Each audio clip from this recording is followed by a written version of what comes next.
सोचिए, अगर भारत दो देशों में बंट जाए तो क्या होगा।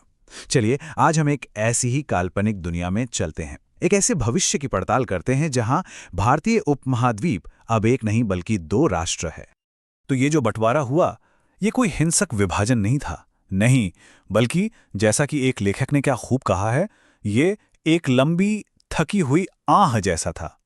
आप ऐसे सोचिए जैसे एक बहुत बड़ी पुरानी हवेली ने आखिरकार ये मान ही लिया हो कि वो दरअसल हमेशा से दो अलग अलग घर थे, बस आंगन एक ही था।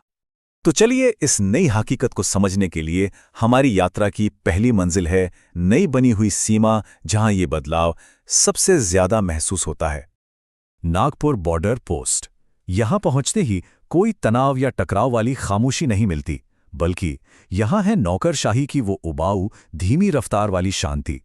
सोचकर अजीब लगता है कि जो जगह कभी भारत का केंद्र हुआ करती थी, आज बस एक प्रशासनिक थकान का स्मारक बनकर रह गई है।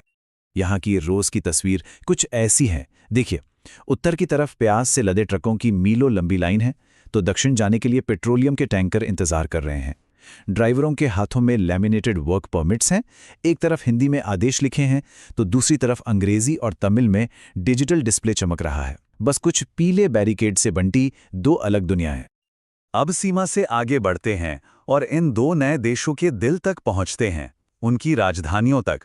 और यहीं पर उनके बीच का जो गहरा वैचारिक विभाजन है वो खुलकर सामने आता है। ये दो राजधानियां दो अलग आत्माओं जैसी हैं। फर्क बिल्कुल साफ है। एक तरफ है उत्तर भारत गणराज्य, जिसकी राजधानी दिल्ली इतिहास के भारी भरकम बलुआ पत्थर में लिपटी हुई है। यहाँ की राजनीति बड़ी है, नाटकीय है। और दूसरी तरफ है दक्षिणी संघ, जो कांच और स्टील की इमारतों से दुनिया के बाजारों की तरफ देखता है। अगर उत्तर एक सिंहासन कक्ष है तो दक्षिण बिल्कुल एक बोर्डरूम जैसा है। और ये सिर्फ इमारतों का फर्क नहीं है, काम करने का तरीका भी बिल्कुल अलग है। उत्तर में अगर कोई काम करवाना है तो कनेक्शंस चाहिए, जान पहचान चाहिए। वहीं दक्षिण में हर सरकारी काम के लिए एक ऐप है। दो अलग अलग सिस्टम जो अब एक साथ नहीं चलते। लेकिन चलिए अब सरकारों और राजधानियों से परे देखते हैं, इस बंटवारे का आम इंसान पर, उसकी जिंदगी पर क्या असर पड़ा है। बात करते हैं आस्था, संस्कृति और रोजी रोटी पर पड़े इसके गहरे निशान की। शायद सबसे दर्दनाक नतीजा आस्था के संकट के रूप में सामने आया है, क्योंकि देवताओं ने तो सरहदें नहीं चुनी। शिव हिमालय की बर्फीली चोटियों पर भी हैं और दक्षिण के भव्य मंदिरों में भी। मतलब आस्था का भूगोल तो वही रहा, लेकिन वहां तक पहुंचने का भूगोल टूट गया। कितनी अजीब बात है ना, जो सदियों पुरानी तीर्थ यात्रा थी वो अब एक इंटरनेशनल ट्रिप बन गई है। आपकी आस्था अपनी जगह है, लेकिन पहले दूतावास से अपॉइंटमेंट लो, फिर वीज़ा के लिए अर्जी दो और बॉर्डर पर स्टैंप लगवाओ, तब जाके दर्शन होंगे। यहाँ भक्ति अब ब्यूरोक्रेसी के चक्रव्यूह में फंस गई है। संस्कृति पर भी असर पड़ा है और ये सिनेमा में साफ दिखता है। उत्तर का सिनेमा अब जोर शोर से ऐतिहासिक कहानियों पर फिल्में बना रहा है, वहीं दक्षिण का सिनेमा शहरीकरण और टेक्नोलॉजी जैसे मुद्दों पर यथार्थवादी थ्रिलर बना रहा है। एक दूसरे के सुपरस्टार अब जैसे अजनबी हो गए हैं। लेकिन इस सरकारी अलगाव के बावजूद अंदर ही अंदर एक गुप्त सांस्कृतिक लेन देन अभी भी चल रहा है। जैसा कि ये लाइन कहती है, ये साझा यादों का एक काला बाजार है। लोग चोरी छुपे एक दूसरे की फिल्में और शो देख रहे हैं, ठीक वैसे ही जैसे तलाक के बाद कोई पुरानी पारिवारिक तस्वीर देखता है, एक अपराध बोध के साथ।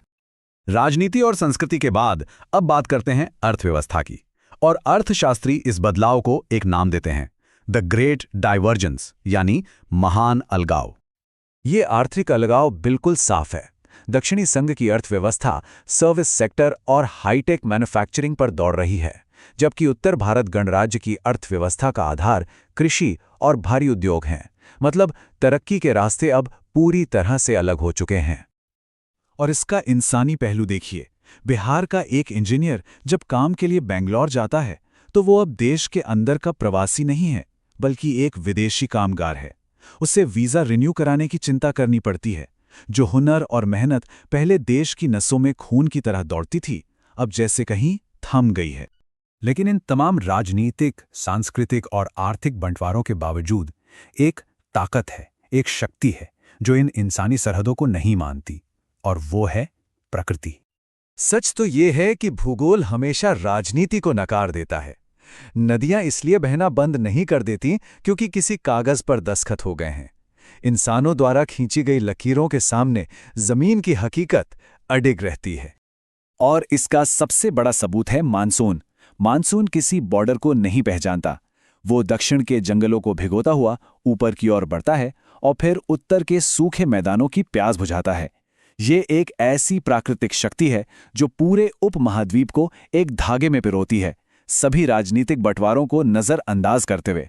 तो ये पूरी कहानी हमें आखिर में एक सीधे से सवाल पर लाकर छोड़ देती है। क्या बारिश को वीजा की जरूरत होती है?